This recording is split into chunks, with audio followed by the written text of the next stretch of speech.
Hello guys, আসসালামু আলাইকুম। আজকের ব্লগ আমাদের বুড়োরচর গ্রামে নতুন ড্রাম ব্রিজকে নিয়ে।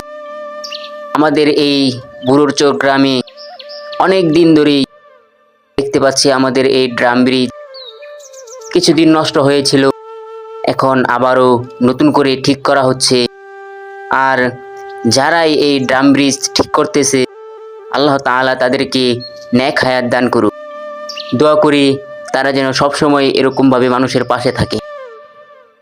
এখন আমাদের এই সুন্দর গ্রাম, যেমন মানুষ সুন্দর তেমন এই গ্রামের রাস্তাঘাটও সুন্দর।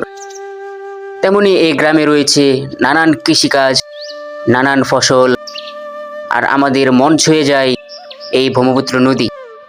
এই ব্রহ্মপুত্র নদীর উপর দিয়ে যখন আমরা নৌকা চলাফেরা করি তখন আমাদের মনটা তো এই পর্যন্তই ছিল আজকের ব্লগ।